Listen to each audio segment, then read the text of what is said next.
Aqui, nós temos uma pessoa aqui, Florestan, muito importante, que conhece o estamento policial e vai falar para a gente sobre como é que isso acontece. É o Leonel Hadi. Cadê o Leonel? Bom dia, Leonel. Bem-vindo aqui no nosso programa. Tudo bem?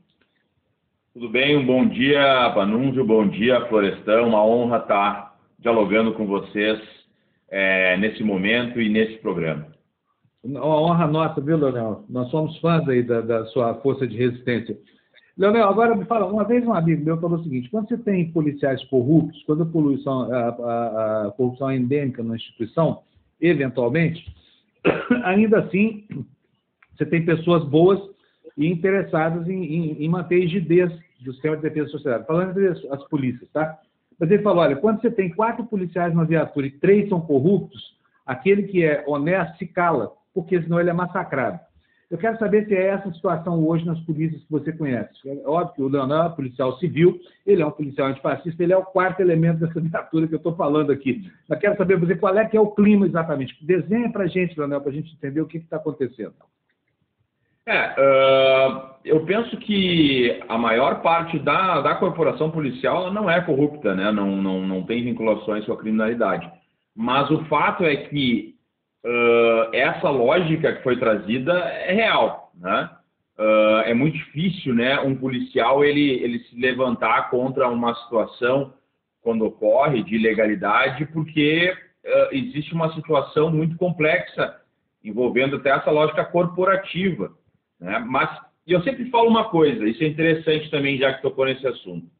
Se a gente for fazer uma enquete entre os policiais presos por corrupção ou por qualquer outro crime, fizer uma enquete política, eleitoral, por exemplo, né? Campanha eleitoral, vamos fazer aí quem vai votar. 90% desses policiais, para mais, talvez 95%, têm simpatias pela extrema-direita, né? Por quê? Porque a extrema-direita ela dá uma guarida, né, a esses policiais corruptos quando ela usa o discurso do laissez-faire, o discurso do bandido bom, bandido morto, o discurso de que, não, o importante é matar vagabundo e combater a desordem e tal. Então, o policial corrupto, ele se sente muito representado, né, pela pauta da extrema-direita.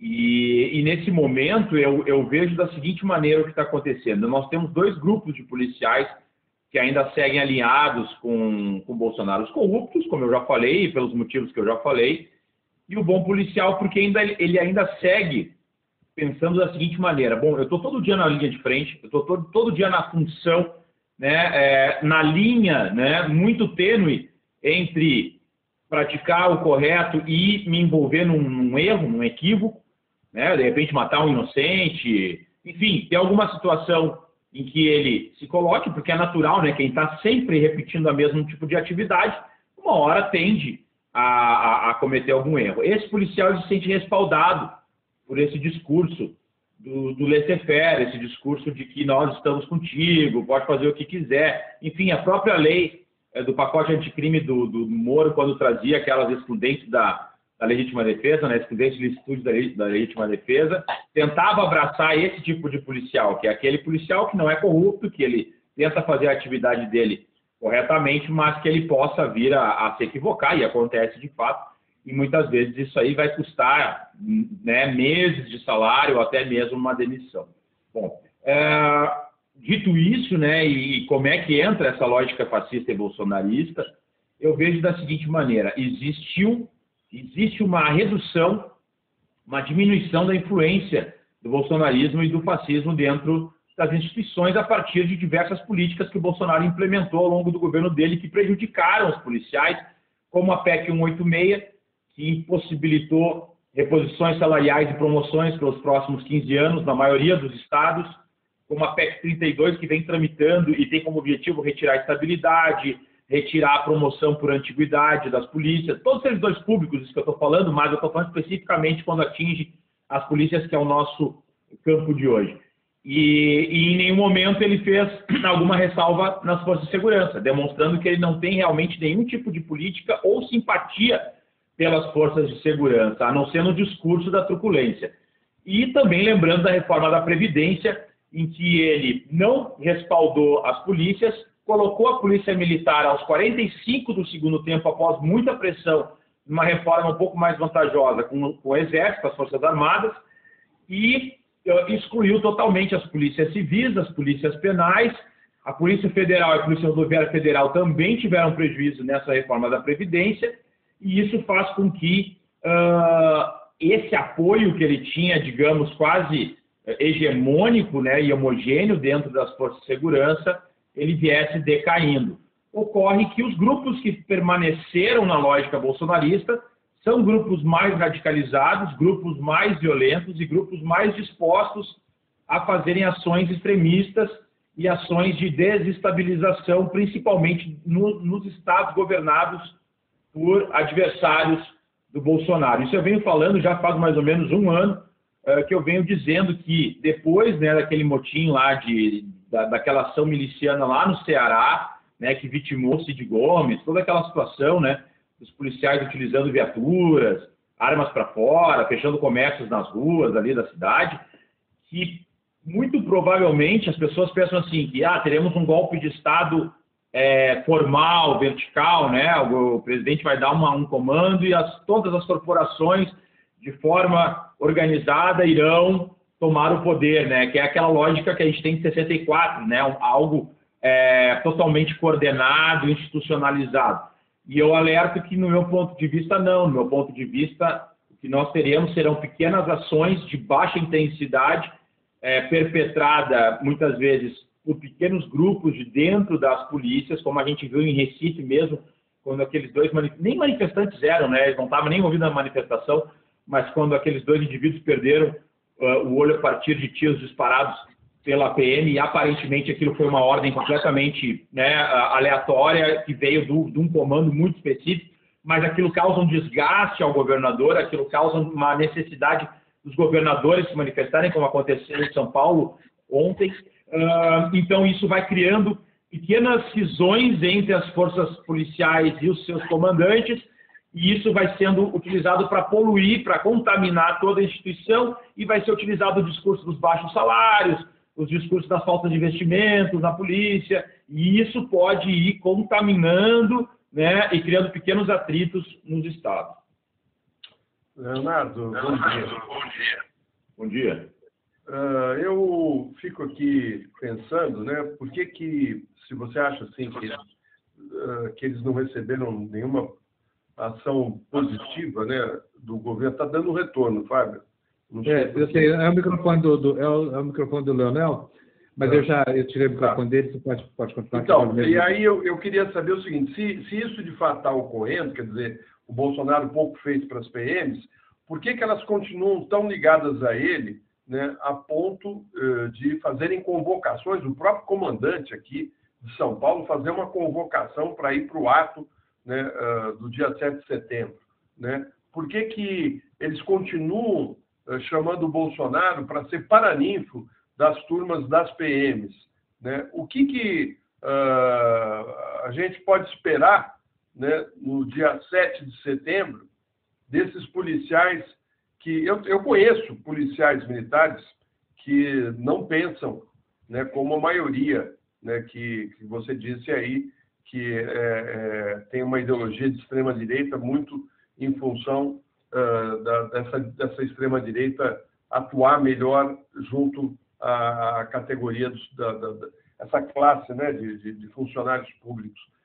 Eu tô realmente preocupado, porque eu acho que se a gente for cedendo cada vez mais, né, como você disse, não, vão ser pequenos atos, vai estar ali, não vai ser como um golpe que vem e se instala e tal, né? Mas nós estamos vendo a nossa democracia sendo corroída, como muito bem disse o Fábio Panunzio aqui no início do programa, né? Como espécie de cupins que estão comendo a nossa democracia, né? Então, eu queria saber de você o seguinte, o que a gente pode esperar desse ato de setembro desse ano? Quer dizer, o que você acha que vai acontecer? Né? Você que teve... E você sabe que essas PMs vão estar juntas, né, com os radicais, né, de direita. O que você acha que vai acontecer? Você acha que vai ter invasão do Supremo em Brasília, do Congresso? O que você espera, né? Não, no meu ponto de vista, não é dessa forma assim que vai se operar, entende? Porque não há um clima que sustentaria uma situação desse tipo, porque isso seria muito evidente, né? Então, é o que eu penso, e por que seguem dessa maneira, né? A gente tem toda uma situação que a gente deveria debater seriamente no campo democrático, que, por exemplo, claro, é desmilitarização, primeiro ponto, mas eu acho que o primeiro ponto, antes da desmilitarização, é carreira única, né? Porque essa função de nós termos nas polícias militares, polícias civis, polícia federal, duas entradas, uns entram por baixo, outros entram por cima, e os que entram por cima vêm de outra casta, recebem 5, 6 vezes maiores salários, e eles são muito mais coesos, e os governos utilizam essas cúpulas para subordinar os demais. E aqueles que não estão de acordo se calam porque vão ter algum tipo de prejuízo se fizerem qualquer tipo de colocação, né? Existe toda uma lógica de assédio moral, né, dentro dessas corporações a partir dessas duas entradas. Tanto é que pode ver, né, quem falou lá em São Paulo foi um comandante, né, um oficial. A gente observa a situação lá em Recife. Quem deu o comando para aquela atuação da polícia de choque foi um oficial também. E ele subordina e pode ver, mesmo no Congresso, né, no Congresso Nacional, os representantes das forças policiais, 90% para mais são oficiais ou delegados que estão sendo representados, né, e colocam as políticas alinhadas ao bolsonarismo. E, claro, aí a base acaba seguindo, porque é a mesma corporação, se ele está dizendo a verdade, ele que comanda, ele que eu vou tentar não me prejudicar. Então, isso vai contaminando, como eu já falei, mas eu não vejo algo tão evidente. Agora, até 2022, eu acho que tem alguns fatos que acontecerão. Confrontos armados, tiroteio em manifestações, durante campanha, atentados. Isso é algo assim inexorável pela quantidade de armamentos, né, que nós temos nas mãos da população civil, e boa parte desses armamentos é óbvio que estarão nas mãos de grupos com lógica paramilitar, já não miliciana, né? Não naqueles grupos que fazem atuação criminosa no seu cotidiano. Eu falo paramilitar, grupos aí com armamento e que tem uma lógica não criminosa no seu cotidiano, mas que se organizam em clubes de tiro, clubes de motocicletas, etc., etc., fazem um treinamento, muitas vezes repassado até por policiais ou militares, e vão estar dispostos aí a cometerem algumas atrocidades. E, na verdade, basta um indivíduo que tenha esse ímpeto, e que não é difícil achar, tenha ímpeto, treinamento, esteja armado, para a gente ter uma tragédia, como aconteceu, por exemplo, na Noruega, né? Aquele que foi num acampamento lá da juventude da esquerda lá da Noruega e matou dezenas de jovens.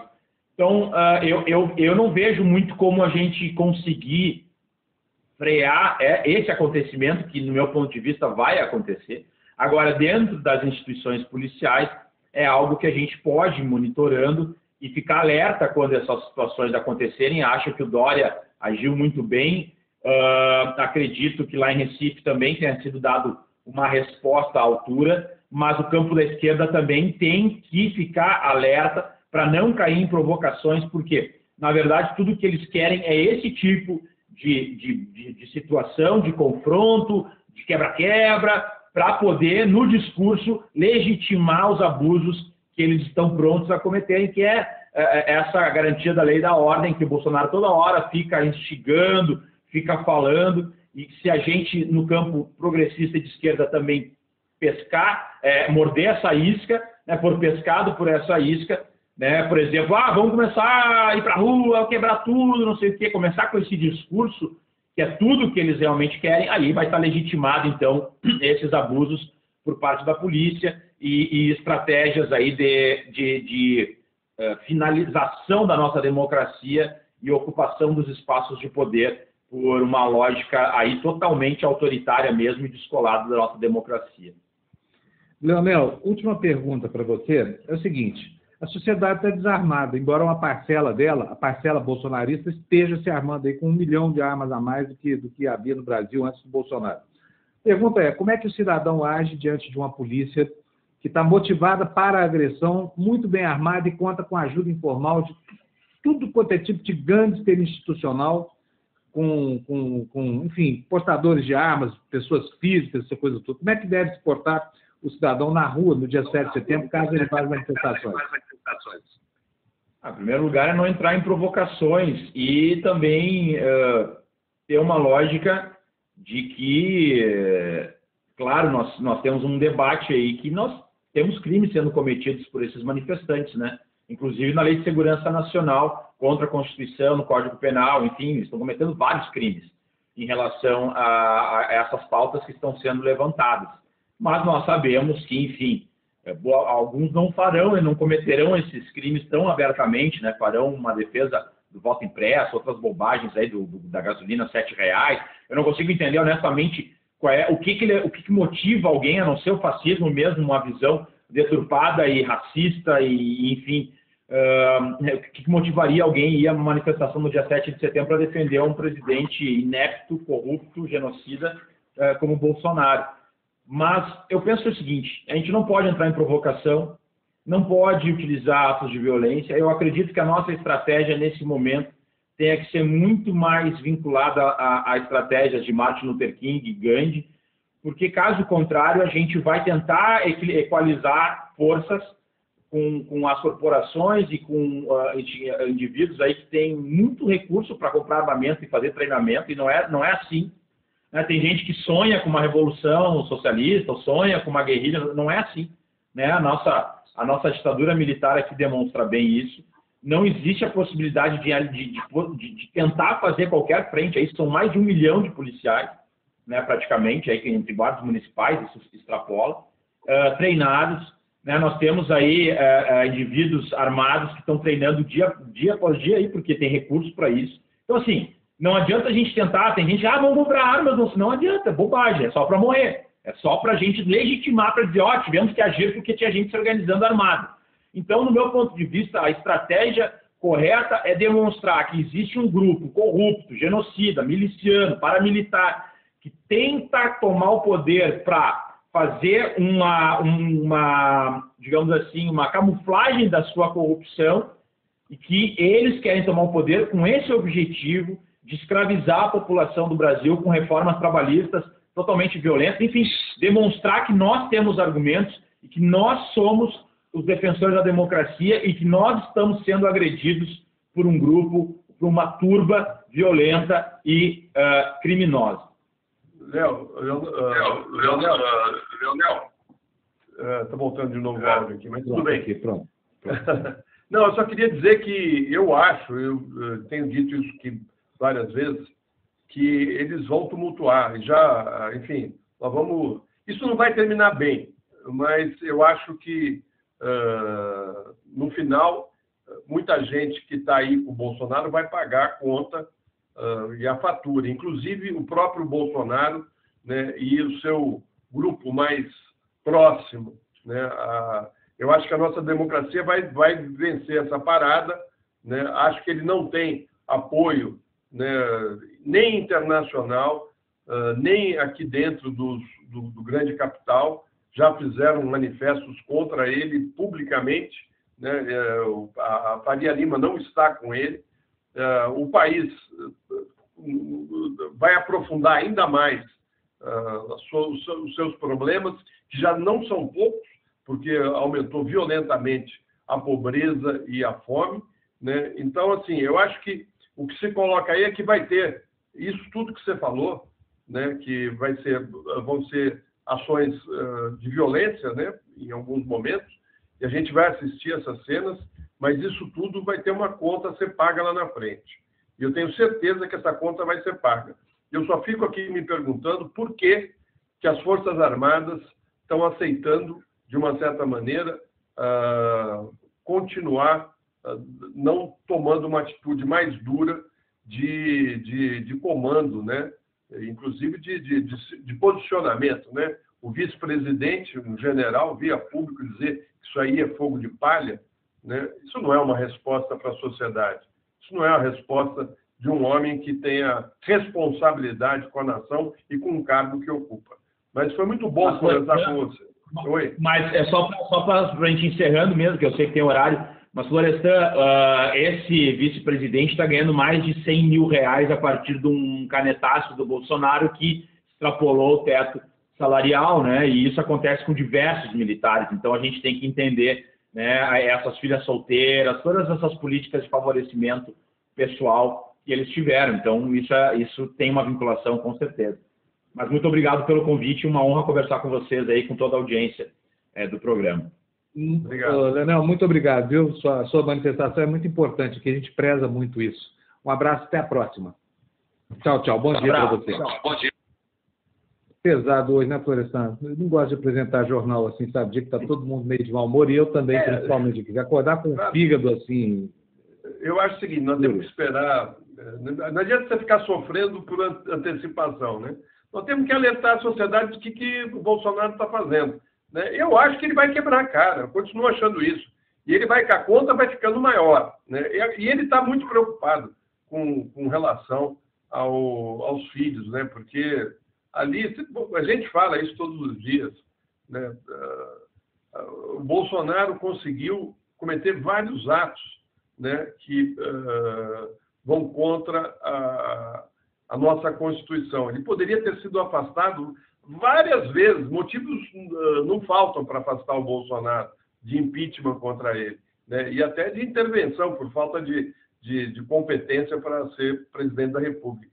Mas nós vamos ter que carregar essa cruz até o fim, né? O povo elegeu o Bolsonaro em 2018, o resultado está aí, né? E nós vamos ter que defender a democracia. É chato isso, né? Porque um país que você tem que dizer que a democracia existe, que vai resistir, que não sei lá, é porque ela está doente. Nossa democracia está doente. Mas vamos tratar dela, vamos defender o que a gente tem de mais importante, né, nesse momento, que são as instituições funcionando, né, e dá força para o Supremo e principalmente para o Alexandre de Moraes, que tem tido uma atitude muito correta e muito firme em defesa do Estado Democrático de Direito.